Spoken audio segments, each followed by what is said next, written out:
لا لا لا لا لا لا لا لا لا لا لا لا لا لا. طعم الدنيا اتغير، فرحة قلبي بتكبر، وبطلتك بتغير، ما أحلك يا رمضان. أنا دايما بستنى، على قلبي ما أغلى، يا رب بلغنا طول ريحة ظلة رمضان. رمضان ده حياتي، شمعة على مماتي، يا رب دعاتي تقبلها عطول. رمضان ده رحمة من ربنا، نعمة بيحل حياتنا ويفرشها ورود. رمضان ده حياتي، حلى أوقاتي، يا رب صلاتي تقبلها عطول. ما أحلى حجابي، جمل أوقاتي، وزي صحباتي عايزين عطول.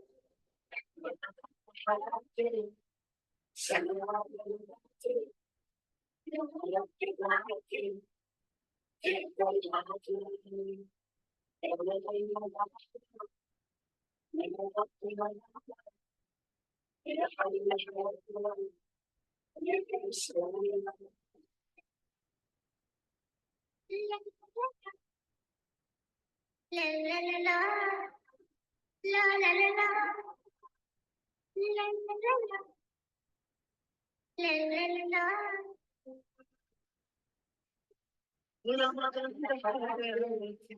شمع على مماتي، يا ربي دعاتي تقبلها عطول. رمضان ده رحمة من ربنا، النعمة بيحل حياتنا ويفرشها ورود. رمضان ده حياتي، حينا أوقاتي، يا رب صلاتي تقبل عطول.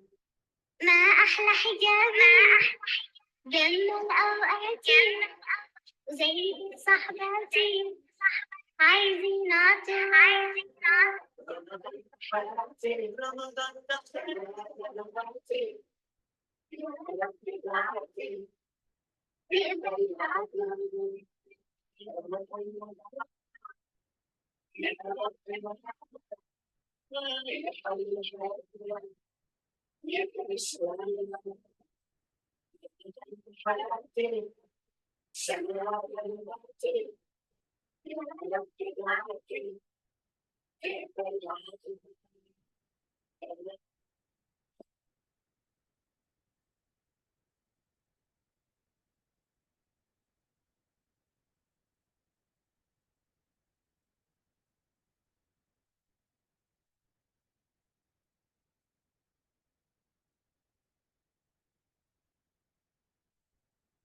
بسم الله الرحمن الرحيم. اللهم صل على سيدنا محمد وعلى آل سيدنا محمد وبارك وسلم.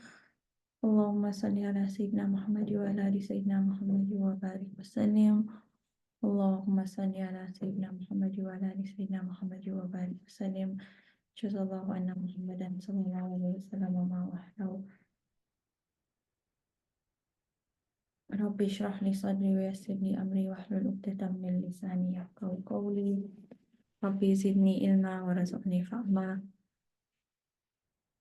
الحمد لله الذي هدانا لهذا وما كنا لنهتدي لولا أن هدانا الله. السلام عليكم ورحمة الله وبركاته.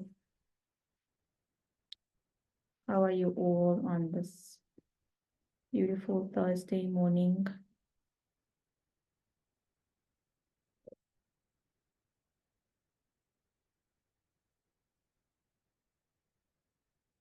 Alhamdulillah, we are finally back after our 3-week break. It wasn't really a break. I didn't intend for it to be a break. I did intend to have classes, but then I was away and there was no internet there was no Wi-Fi, and obviously Zoom needs a very strong connection. So I was unable to do classes, but Alhamdulillah, we are back 1 week before Ramadan. How are you all feeling about Ramadan? You can unmute yourself, or you can put it in the chat. If it's your first time here, welcome.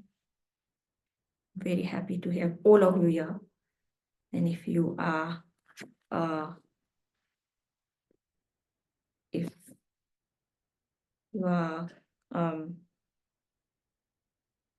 regular, Jazakallah khair for always taking out the time to attend the class.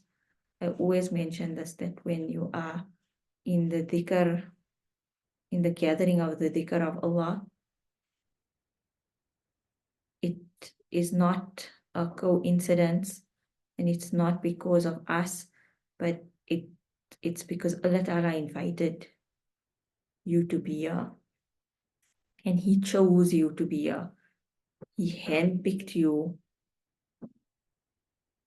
specifically to be in this gathering, and it's an extreme honor that Allah Ta'ala chose you to be here out of all the people in the world.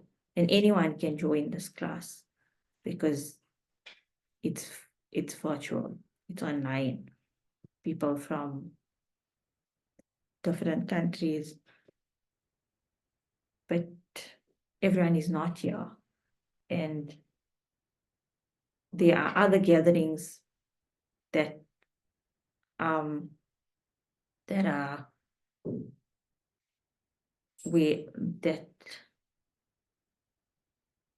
are other dhikr gatherings that Allah chose others to be in those gatherings, and you chosen to be here, but many people are not in any dhikr gathering right now.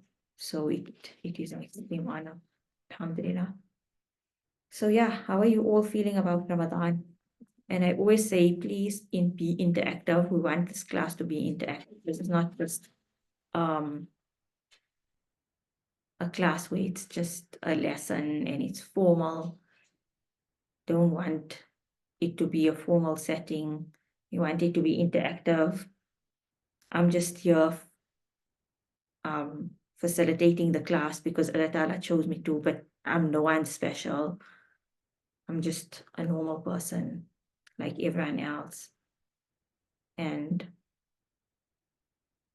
so don't feel like maybe that I'm superior or I have more knowledge, because I always say you most likely have more knowledge and more experience than me. I'm just here because Allah chose me to be doing this class, and it was an invitation, and I accepted the invitation because I do feel like, sometimes I do feel like, oh, I'm not worthy, but none of us are worthy of anything. But it's Allah who gives us the opportunities, and everyone is doing something different.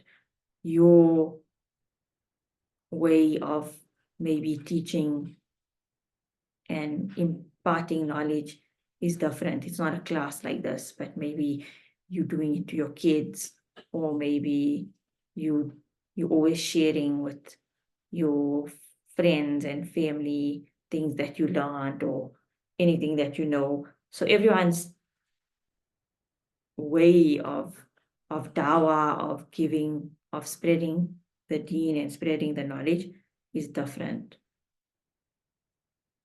So just like how you would be speaking to your friends and your family, we can make our class like that as well. We like friends, and we're discussing and we're chatting about our topics. Ameen. Jazakallah khair. Ameen to your beautiful du'as. Okay, so Let me know in the chat how you're feeling about Ramadan. Are you excited? Are you anxious? What are the feelings coming up for you? We all have feelings. It will always be there, but often we choose to ignore it, or we just quickly distract ourselves from anything that we're feeling. And it's not always the best thing to do. So acknowledge your feelings, welcome. This is a safe space. There's no judgment. We all here, we all human. If you are feeling anxious, if you're feeling like you're not ready, it's totally fine. You know, and the other thing about Ramadan is we don't have to go into it being ready. We don't have to go into Ramadan being perfect and having our whole schedule planned, because we're not perfect, we're human. We just have to go in it with hope. Okay, so we're gonna start. We're going to begin with the name Ar-Razaq, and then we'll continue with the fiqh section after this. But speaking of Ramadan, I hosted a Ramadan workshop this week, and Alhamdulillah, everyone really benefited because it was really just a workshop where you understand what the essence of Ramadan is and how to approach Ramadan in the prophetic way, you know, the way Nabi Sallallahu Alaihi Wasallam taught us, in the simple way, rather than the way we were taught or we are expected to be in Ramadan. It's more about, the whole workshop was more about how you can just be rather than do. The ulama say that Ramadan is actually more about letting go rather than adding. And we often want to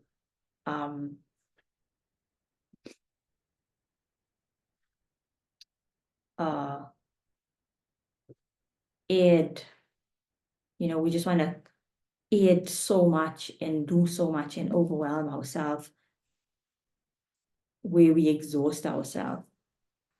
And that is not the way. The way is that our Ramadan should be spent, that we always in the presence of Allah. And then this is what the workshop was especially about, is how to be in the presence of Allah and feel that connection in every moment. So if you are interested in the workshop, Alhamdulillah, the feedback was amazing. The recording is available for purchase, so you can private message me. And we're not even done because I couldn't get through everything in the one afternoon. So we just did part 1, and part 2 will be live again next week, Tuesday afternoon, inshallah. And in the group, there'll be exclusive content specifically for Ramadan and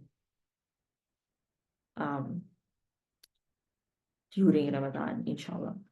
So you can let me know. But for now, we can go into our name, Ar-Razaq. And we started with it 3 weeks, 4 weeks ago, 3 weeks ago. And now we are moving on.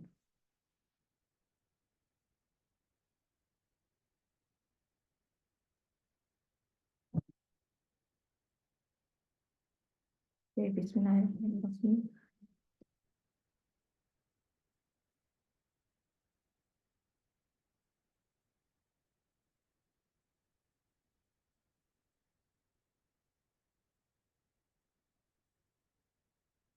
striving for your provision.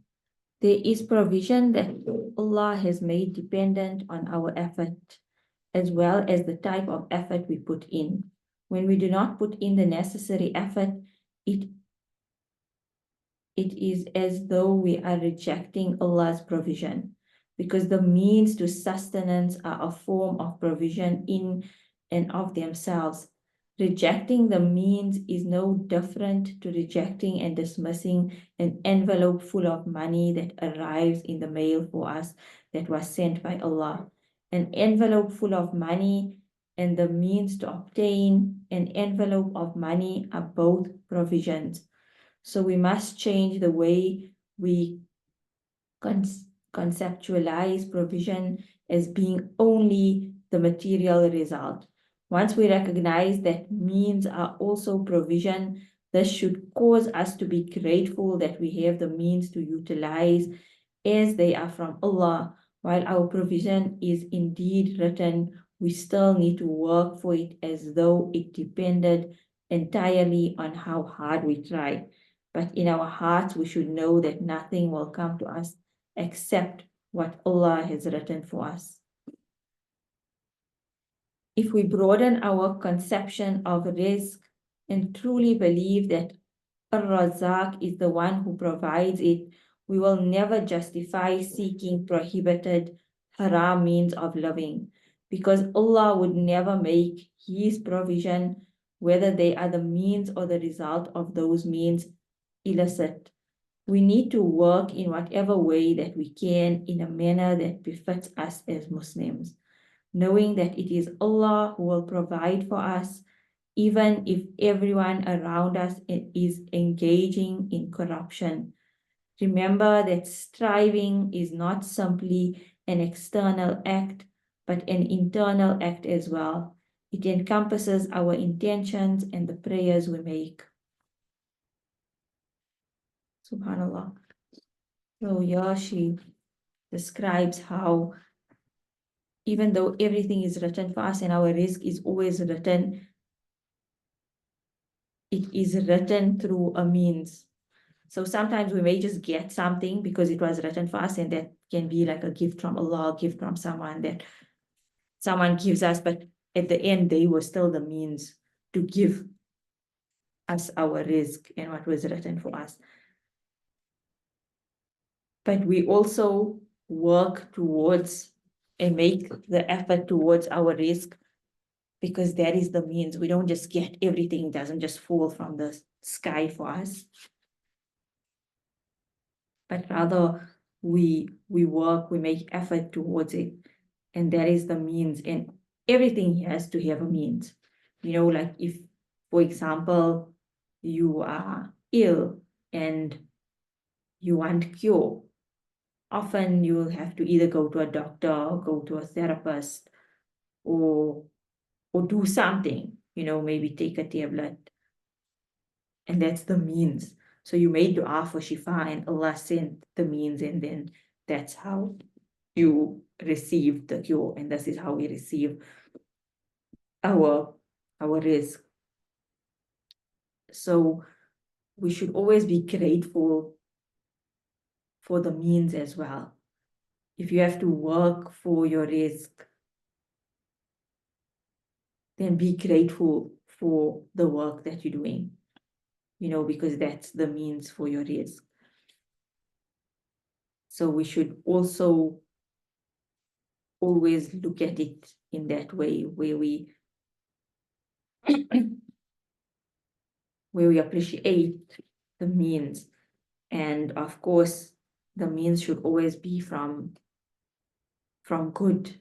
Like we should always be striving, and it doesn't mean that we do something that's haram to gain our provision, because even our provision is always written. What is ours will always be ours. But then there's also a choice where Allah gives us that there is a means that can be from haram means, or doing something wrong to get it, or there's the halal means and doing the right thing to get it. And this is our choice. This is where we have a choice, and we choose to to get it in the halal way.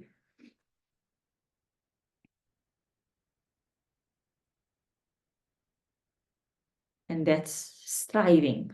So we, as a mu'min, our purpose is always to be striving in everything, striving to be better Muslims, striving to be better humans, striving to be better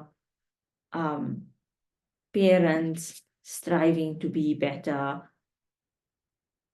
spouses, striving to be better teachers, better students, everything, striving to be better in our work. So we're always striving. And we also strive in the way we receive our rizq. So in the means that we receive our rizq, and striving is not just external, it's also internal. You know, again, our series is even about tazkiyah, and tazkiyah is about the purification of the self, the nafs. So that's what striving is. To always internal striving is, if we strive internally, then the external striving also becomes easier because you're working from the inside out, and that's how everything has to be. We always work from our heart outwards. Our heart is what we work on first.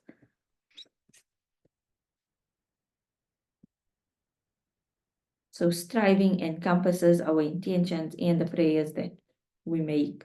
So whilst we make prayers and we have intentions, we also have to strive towards what we want to achieve, towards our rizq, towards our desires, our goals. We might imagine that for some, believing that God has written for us our provision means complacency on our part. Yet, the example of Hajar, the wife of the Prophet Ibrahim alayhi salam, demonstrates to us the striving of someone who completely trusted in Allah and in His provision. When the Prophet Ibrahim alayhi salam left Hajar and her infant son in the desert, Hajar was understandably confused. However, she asked Ibrahim alayhi salam if Allah has commanded him to do this. When he responded in the affirmative, she knew that whatever Allah decreed would be good, even if it seemed bad in the moment. This is the first lesson. She had trust in Allah's wisdom. Nonetheless, she strived. When her food supplies ran out and it was harder to breastfeed her son, she ran up and down the mountain of Safa and Marwa 7 times, searching for something, anything. Her trust in Allah, that He was the provider, the most wise and the most merciful, did not cause her to simply sit down and wait. Allah rewarded that striving with the well of Zamzam, from which we still benefit today. When we go on Umrah or Hajj, we perform what is called Sa'i, which means striving, emulating the footsteps of Hajar, so that we never forget the lesson of working hard with the means around us. This perfectly illustrates the concept of rizq, as it came from where she did not imagine it would. She fulfilled her part, and Allah gave her what He apportioned for her. This is especially a lesson for those of us who think that there is nothing for us to do, but there is always something to do. Even working to seek the means is something for which we will be rewarded, because it shows that we are serious about our striving. And Allah may give it to us through the channels that we sought or through something completely different.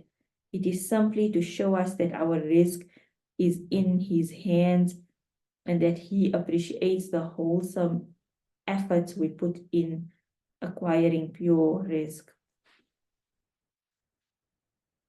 This example shows that knowing that risk is guaranteed is not an excuse to be lazy or complacent. Indeed, we see examples of this all through the Quran, in the Sunnah of the Prophet Muhammad ﷺ, and in the ways of the companions. Indeed, no one had more trust in Allah than the Prophet ﷺ, and he did not simply wait for things to come to him or for the angel Jibreel to tell him what to do in any given circumstance. He taught us that if you were to rely upon Allah with reliance due to Him, He would provide for you just as He provides for the birds. They go out in the morning with empty stomachs and return full. Tirmidhi. The main point here is that the birds go out to seek their provision, and we must do the same with complete trust in our hearts. This understanding of risk is evident in how those who learned from our beloved Prophet ﷺ behaved. For example, the companion Umar radiallahu anhu said, "Let not one of you refrain from working for his provision, supplicating to Allah to provide while he knows that the sky does not rain gold and silver." Abdurrahman bin Auf, when he migrated to Medina without any of his wealth, and he used to be wealthy in Mecca, immediately asked where the maker was so that he could work, where the market was so that he could work. And these companions were both amongst the most pious in those promised paradise. SubhanAllah. So, whilst we ask Allah, and this is also when we make dua, when you make dua for anything that you want, we don't just make dua and then just expect it to come. We also have to make effort in our dua, just the way we have to make effort in attaining or getting our rizq. So when you make dua, in all of my dua workshops, I will always mention this, is when we make dua, we also have to make some sort of effort, because it shows Allah can give us.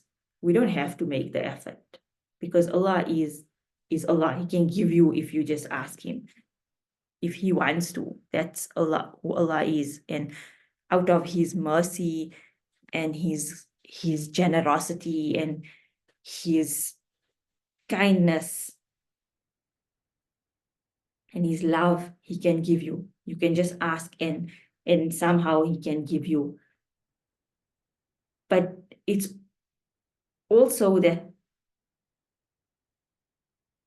to show us that, in everything we do have to strive, because even if we are a Muslim and maybe we were born Muslims, or maybe you accepted Islam at some point, it doesn't mean that now we're just Muslim and we don't make effort. Of course, we have to. Everything requires effort. Going to read Salah, going to make wudu, going to read Quran, waking up for Fajr, it's all striving. It all requires effort. We're not just Muslim and then we say, okay, we're Muslim, and then we just let everything go and we just love our life as is. We always striving. That's why we say, as a believer, we're always striving. So in this case, we're also striving. And if we make a dua, we also strive. We take action. So for example, maybe you want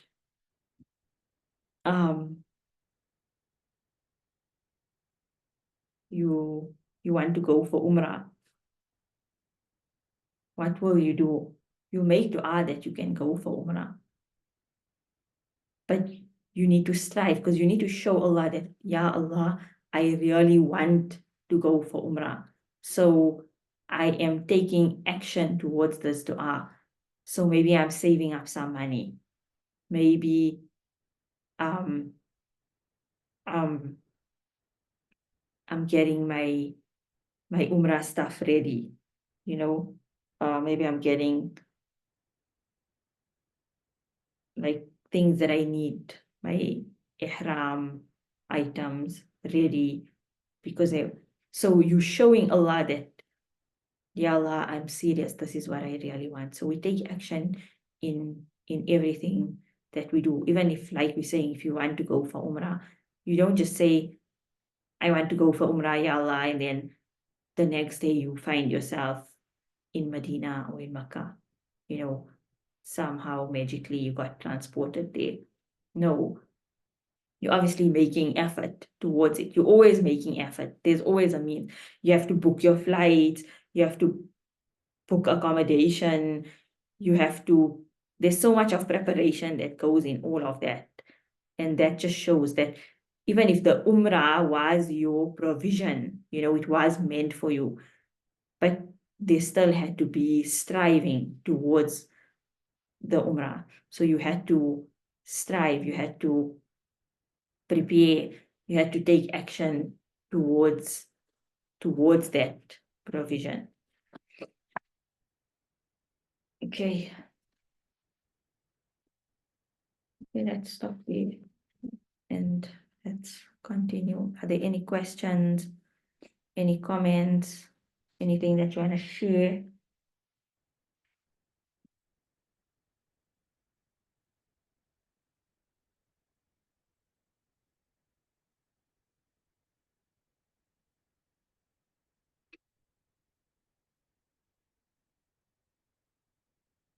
Okay, Bismillahirrahmanirrahim. So moving on to our Tazkiyah section.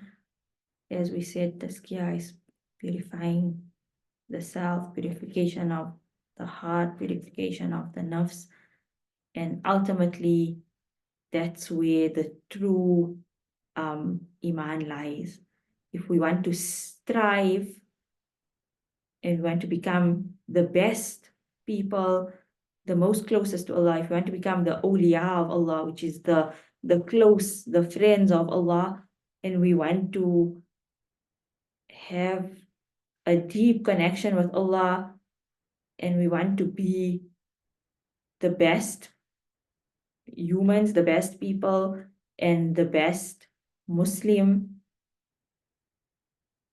and want to be beloved to Allah, then the striving is in the striving of the heart, the striving of the nafs, the tazkiyah. Everything else is there. We can do ibadah, we can do everything we can be doing, but if we're not working on purifying our hearts and our nafs, and we're not working internally, so everything else is external, right? But the purification, the tazkiyah is internal, and that is dealing with all the spiritual illnesses and diseases of the heart. And this again requires a lot of awareness, because we may not know that we have any spiritual diseases, but we are full of it, and we'll never be completely free of it. But again, it's striving. We always have to be working on it. You know, many times you'll see people who outwardly they seem to be very learned, very knowledgeable, very pious. They doing so much. Maybe they always engaged in dhikr all the time. You know, they have a tasbih in the hand, they're reading all their salah, nafil salahs. They reading Quran all the time, they're giving a lot of charity, they just they're dressing the part, but then the way they interact with other people is contrary to the way they look and what they're doing. They may be rude, They may always be very harsh. They may be treating their family terribly, very abusive, very rude, harsh, always screaming, or they may be also cheating in ways like, like cheating the government by not paying proper taxes or doing stuff like that, a lot of like corruption with the electricity and the water and things like that. And you look at them and it's very confusing. And this is why obviously we shouldn't be looking at other people and we shouldn't be judging them. But I'm just giving you an example. We should always be looking within ourselves and looking if we are these people. If we outwardly look like we so biased, but inside, or like what, then when it comes to these small things, we're not doing right. And remember, it's not that you're not doing right by others. It's you're not doing right by Allah and you're not doing right by yourself. So a lot of people will even say, like, I make dua and I'm asking Allah so much, but nothing is happening for me and everything seems to be going wrong in my life. But I'm doing all of the things, everything. Any amal I see, I do it. I'm reading all the dhikr. But why isn't, like, I'm getting despondent? And many times it has to do with our inner spirituality, the illnesses of our hearts. So when we see these people, we can't understand, but that means they inside their hearts are diseased. So they can't really be good because inside they have a disease. Maybe there's bitterness, there's greed, there's jealousy, there's the illnesses of the heart is so much, there's arrogance. So we always need to look within, to reflect, to introspect within ourselves. So sometimes if we're not getting what we're asking for, or others are not answering and being answered, we're feeling like everything in our life is just going wrong, even though we're trying so hard, we need to start looking inside. What's happening inside? Am I maybe jealous of someone? Am I showing some sort of arrogance in some way?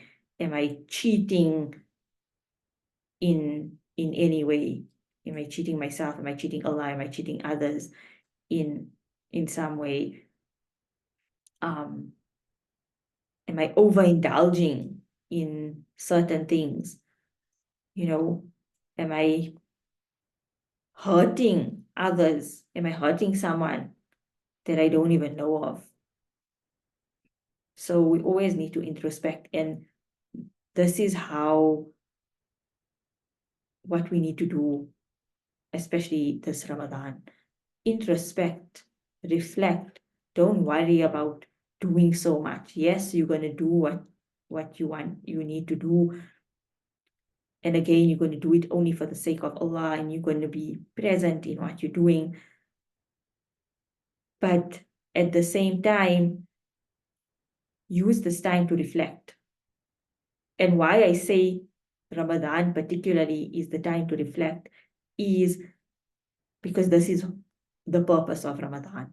This is where Allah made Ramadan for this reason. That's why we don't eat, we don't drink, and we refrain from sexual intimacy, because those are all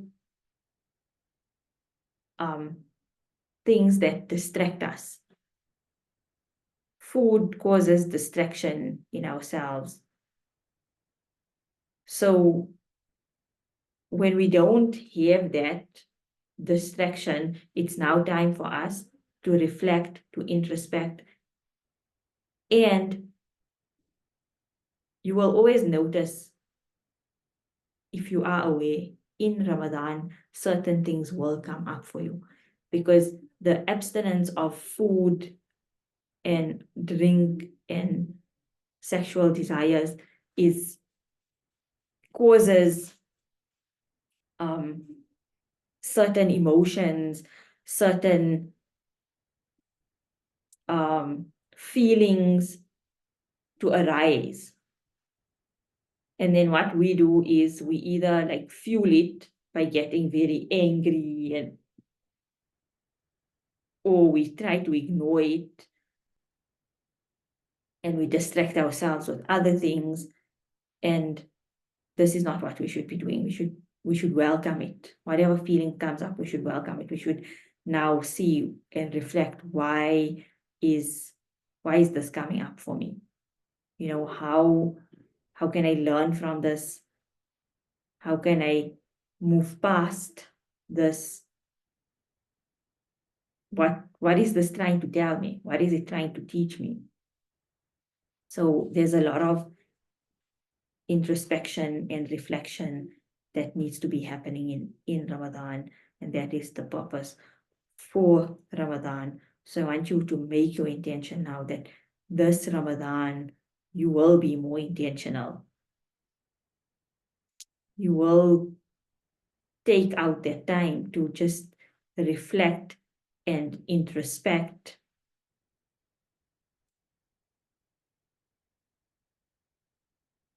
And you will make that commitment that where you are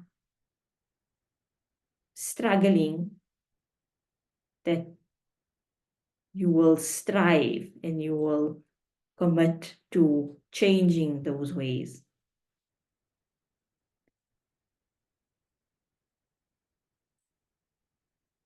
Inshallah.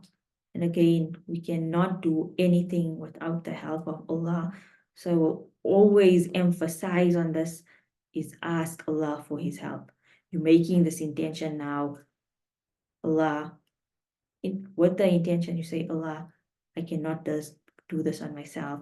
I cannot even recognize my weaknesses and my spiritual illnesses, or any of my flaws and downfalls without your help, without you bringing it to my attention. So help me, and then help me to be able to overcome it, to deal with it, to sit with it, to reflect, to introspect, to learn from it, and help me to strive from it, to change, and help me to be better. So always ask Allah for his help. Even for general Ramadan, whatever you want to do. If you have a list that you made that you want to follow through in Ramadan, how much Quran you want to read, how much dhikr you want to make, how much charity you want to give, you have to ask Allah for his help, because you can't do it on your own. None of us can do anything on our own. So ask Allah for his help in all of it. Okay. And then the one thing that I really wanted to discuss is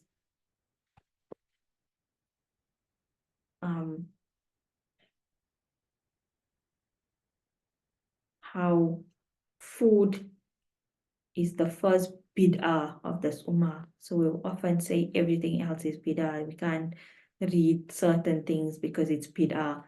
But the first bid'ah and the biggest bid'ah of our ummah is food, and everyone is indulging in that. We make it everything.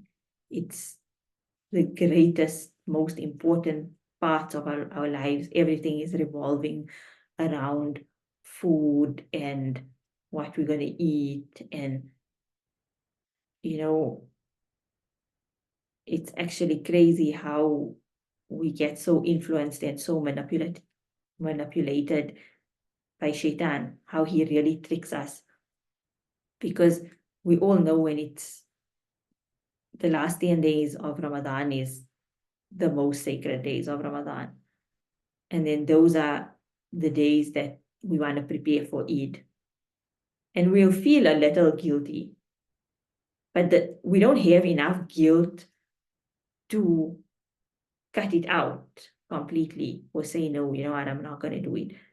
We'll make excuses because Shaitan will come and say, no, it's okay, you know, it's for your family, it's for Eid, it's a special day, so you should have your best. And we get so caught up in the tricks of Shaitan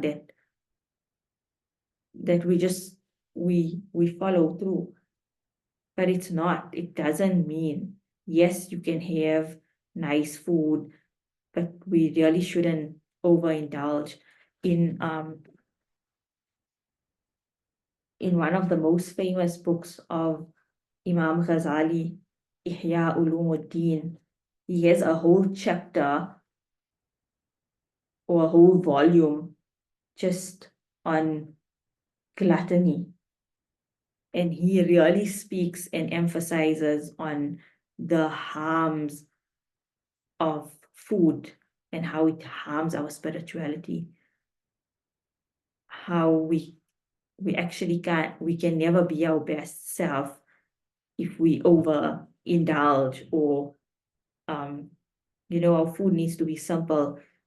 And the reason why it's the first bid'ah of the Ummah is because Nabi Sallallahu Alaihi Wasallam and the Sahaba radiallahu anhum, they were very simple in their food. They ate very, they ate little, they never ever ate to their full. And some ulama also say that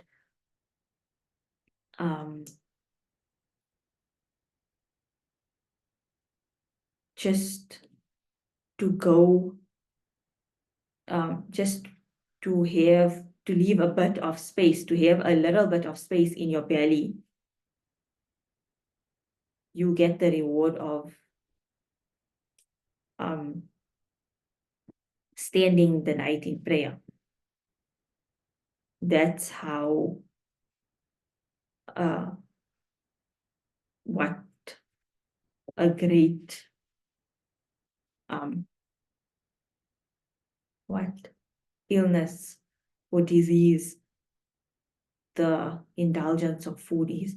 That imagine if you just go, if you just leave a little space in your belly and you don't eat your full, you get the reward of the night in prayer. Because we all most of the time eating to our full, especially in Ramadan, you over preparing, you have so much, you eating so full that you're so lethargic after you eat, and you can't give your best to your ibadah. And then even during the day, all you're thinking about is food and what you can prepare, and it's so it's like an obsession. You know, food has become an obsession. Now, Aisha is saying, definitely agree with you there. It takes over people's lives. But when we see how less fortunate people live with so little and don't have as many health-related concerns, it's an opportunity to reflect on how much time, money, effort, energy is spent on food or issues surrounding meals. Absolutely. And you know, like sometimes we say, oh, like we want to do this. It's, yes, preparing meals and cooking for your family is an ibadah, but that means like doing simple things. It doesn't mean extravagant. I felt really sad a few weeks ago because when I share some of the amals to read, which is Quranic ayats, and yeah, it's coming from, maybe it's not from, it's a Quranic ayat, but it's not from Quran and Hadith that you can read it for whatever reason. But obviously it's tried and tested by the very pious people. And a lot of the pious people, we don't realize that they have a lot of wisdom and they have a lot of insight and foresight.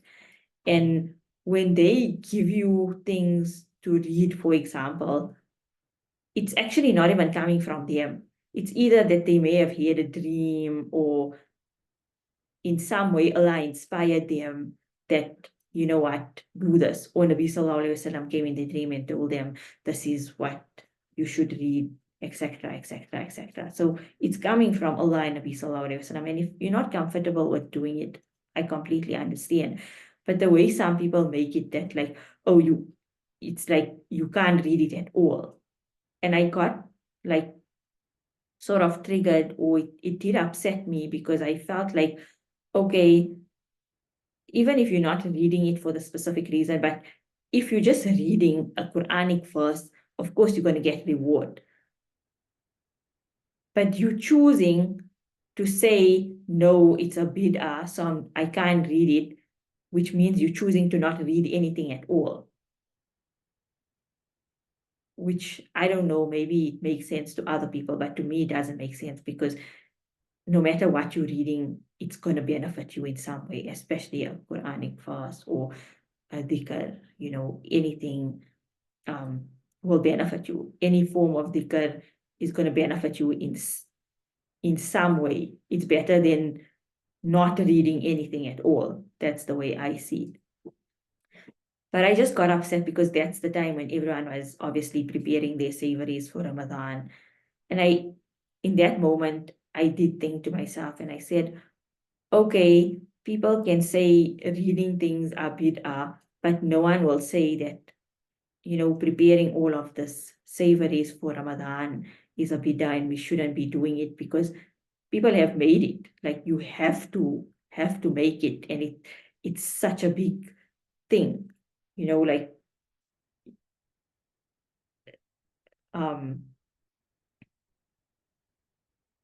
it's like a must.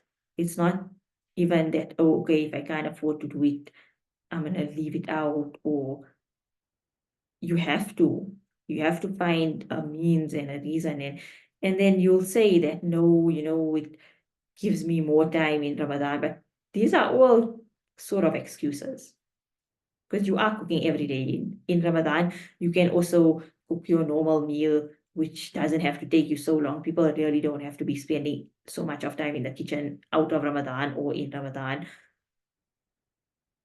And that's also a form of ibadah, but you don't have to like overdo it, you know. But you're saying, oh, it takes, but then you're still finding yourself, and it's not even that healthy. You're giving yourself fried foods, which is not healthy, especially after you haven't eaten all day, and now you're putting this in your system. But it's just a must, and it's very sad that we, like, for food, we'll make a million excuses that, no, it's okay, everything is okay. Even in Ramadan, we can be preparing food the whole day. It's for my family. You know, we can take that same time to do something else. We can take that same money, if you want to do it, and maybe give it to someone else that you prepared. Like, for example, for Eid, people are preparing so much for Eid. Thousands of rands are being spent. There's no way. You will never spend less than 1,000 rand for any Eid preparation. And you're saying, oh, no, it's for my family and we're all going to eat it. And fair enough. But imagine if you could take that money and you could say, you know what, every 1,000 rand, maybe I'm going to give it to 1,000 rand, I'm going to give it to my domestic, because she needs it. You know, people really need this money for basic things, not for like luxuries like we do. Maybe I'm gonna give it to yeah, I'm saying that I'm doing it for my family, but maybe why don't I say, let me give it in sadaqah, or let me contribute to like a well or something like that. So that means it's like a sadaqah jariyah for my family, not that I'm doing it and then after we eat it, it's forgotten over. No one is benefiting from it. And as it is, are you really benefiting it from it, even when you're eating it? Because it may be not that healthy and we are all guilty of this, you know, it's because it's part of our culture, it's part of our traditions, it's the only thing we know. And this is why even reflection is so important, because a lot of times still now we didn't even think of it in this way. It's just something that we've grown up with and we continue to do. So we're not aware. So this is why it's important to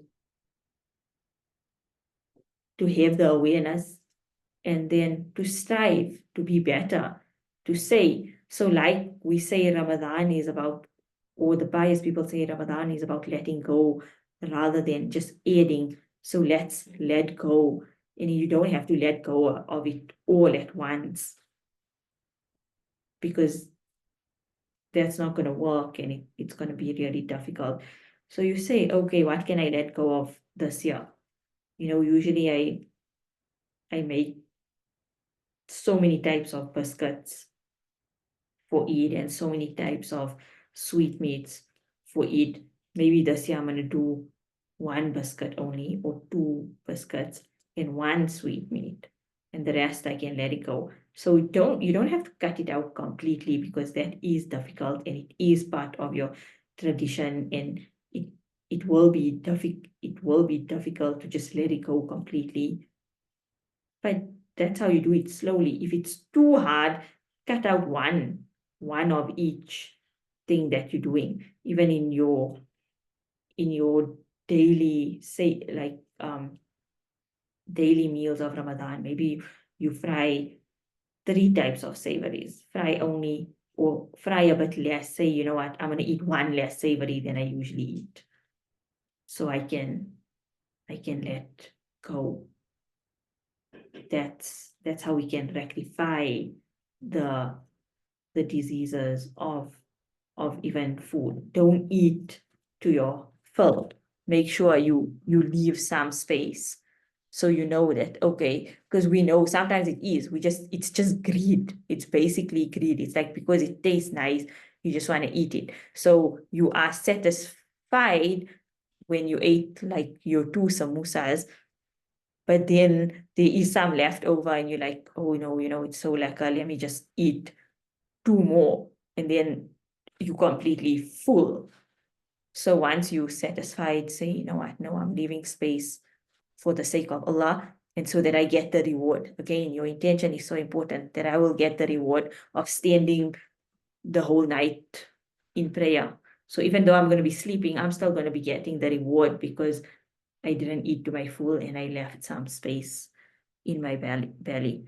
Moderation in preparation. Absolutely. That's a beautiful way to put it.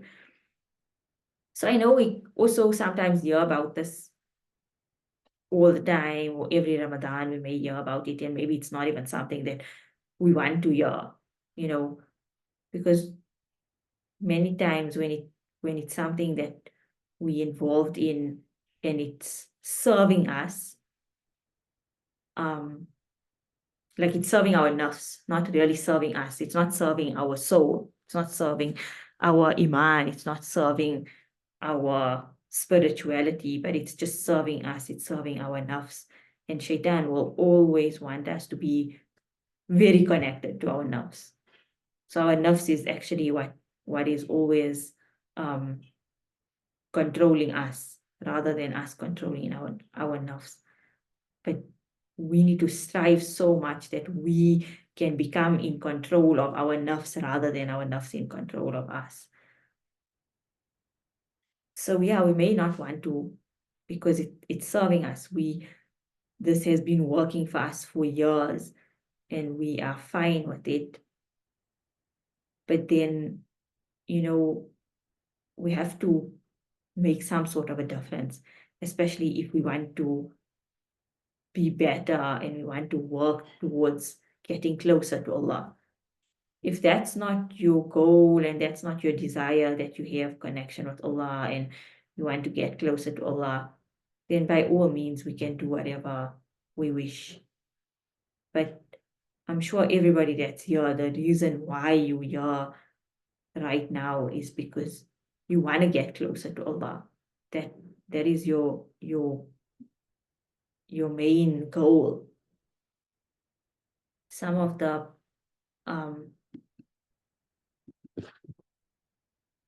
sheikhs, the pious ulama, the pious mashayikh, they used to use a phrase all the time. They would say this phrase, and it's a really, really nice phrase that you say it as well.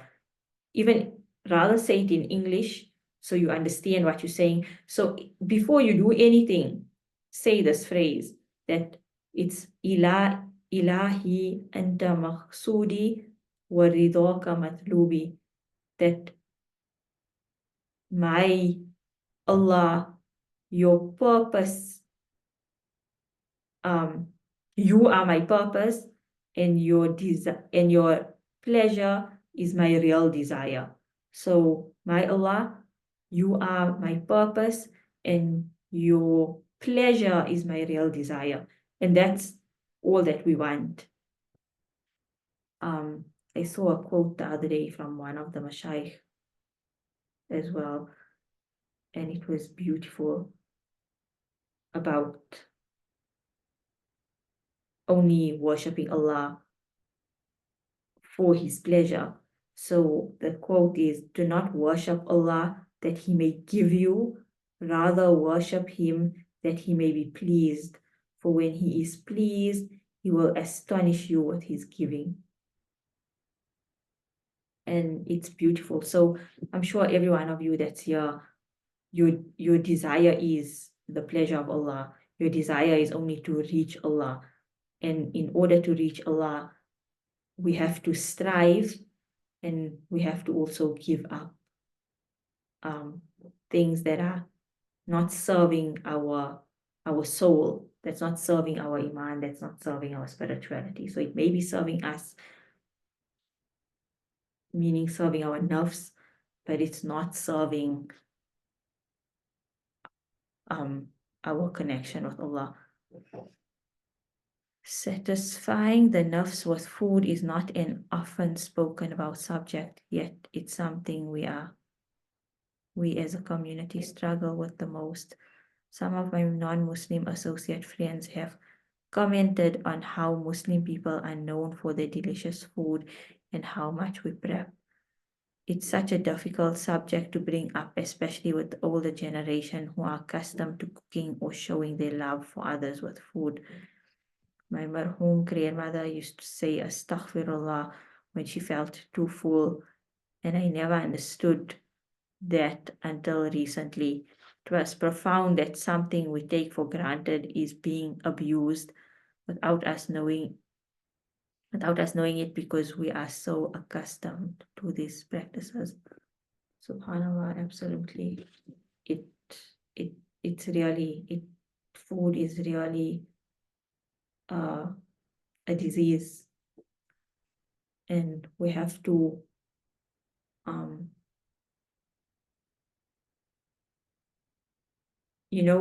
the overconsumption of food also leads you to sin.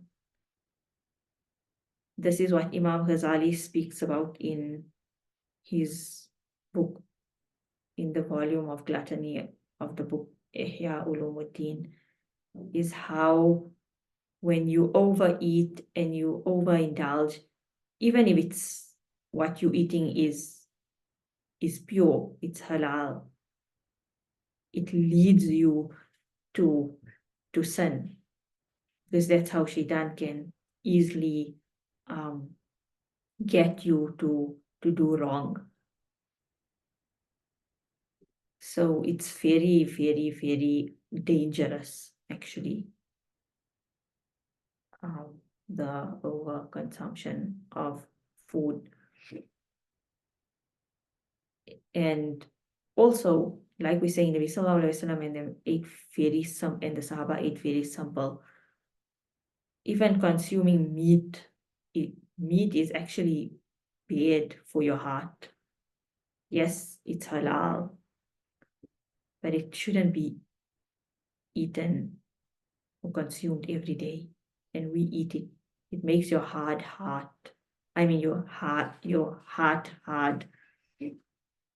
So, I mean, this is a topic that we can go on for hours, especially if we go really deep into it. But obviously, I just wanted to bring it to your attention and to the surface, and I want you to reflect, and I want you to just, don't feel bad now for everything, even that you learn in this class, because when it comes to the tazkiyah part of the class, it will always be very heavy. When we go through the names of Allah, it's beautiful. We start recognizing who Allah is. We understand who Allah is, and it's amazing. And we getting to know Allah through all of His attributes, and we seeing His beautiful names, how merciful He is. But when we go through the tazkiyah section, it's always going to be heavy. There's going to be things that we all are guilty of being involved in, and it will be more heavy, and it will feel like, may make us feel despondent. It may make us feel like, oh, what's going on and why? But that's not my intention and the purpose of it. It's just the purpose is to bring awareness to you, and the intention is also that you slowly let go of it. I don't expect you to be like every time saying, okay, now let's just start eating simple foods, let's stop eating meat completely. No, it's just to bring the awareness. So now you know, and then slowly on your own, in your own capacity, in your own way, you start letting go, and you strive towards the purification of whatever it is. For example, if we're doing something else that may be wrong, maybe this is a common practice that a lot of people do, is like chippeoing the electricity meters and the water meters. And if that's what you're doing, now we have the awareness that, what, this is wrong. So how are we gonna rectify it? So the is stuff that we involved in. A lot of times we don't even know. That's why this class is just to bring awareness, and from the awareness you can see, okay, how can I rectify these actions?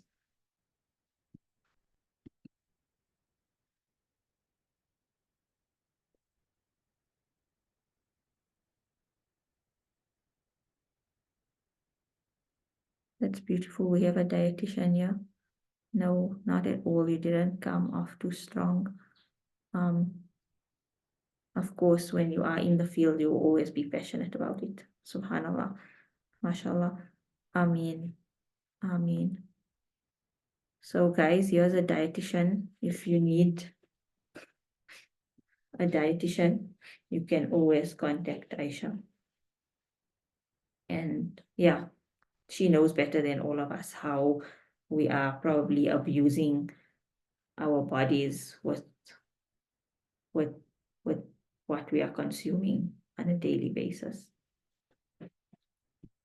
I don't even want to know. But so all we have to do is just, we do it slowly. We don't do it all at once. And yeah, that's it for today's session. We went a bit over time, but I hope you gained something from the class. And I hope it will help you to prepare for Ramadan. When we say prepare for Ramadan, it doesn't mean we need to prepare a lot, like we need to have a long list of what we need to do and what we don't need to do. Everything, like Aisha said, is in moderation. So even your ibadah, even your striving, everything should be in moderation. It should be manageable for you. You don't want to overexert yourself, exhaust yourself, because that's also dhulam and oppression to yourself. So again, if you didn't take anything from this class and you just took one thing, is please ask Allah for help in everything, in whatever you're doing. So you also ask Allah, Allah, help me to do what is pleasing to you and what is beneficial for me this Ramadan. Whether it's little or a lot, but that it's helped me to just do it for your sake alone. So that's all I like. I mean, obviously we could take so much from today's class, from the name Ar-Razaq and from this Tazkiyah section. And then again, from just asking Allah for help in everything. But if there is only one thing, then it's just to ask Allah's help in everything that you're doing. Okay, Jazakallah khair for joining. And inshallah, we will meet again next week, Thursday. Please try to encourage others to join as well. Send them the link, send them the playlist so they can catch up with the recordings. And ask others to join. I'm sure in Ramadan, many people are looking for classes to attend. So, and remember, if you bring someone, or if you invite someone and they join, then you get their reward as well. And whatever they learn from you and they practice, that reward is also yours. Take care, and may Allah grant us afiyah in everything that we're doing, and may He allow us to reach Ramadan and come into Ramadan with hope,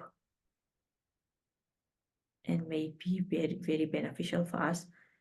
And may Allah grant us closeness to Him in every aspect of our life. Jazakallah khair for joining. Ameen to all of your du'as, and please keep me in your du'as as well. Until next week. Assalamu alaikum wa rahmatullahi wa barakatuh. سبحانك اللهم وبحمدك نشهد أن لا إله إلا أنت نستغفرك ونتوب إليك. سبحان ربك رب العزة عما يصفون وسلام على المرسلين والحمد لله رب العالمين. بسم الله الرحمن الرحيم. والأصل إن الإنسان لفي خسر إلا الذين آمنوا وعملوا الصالحات وتواصوا بالحق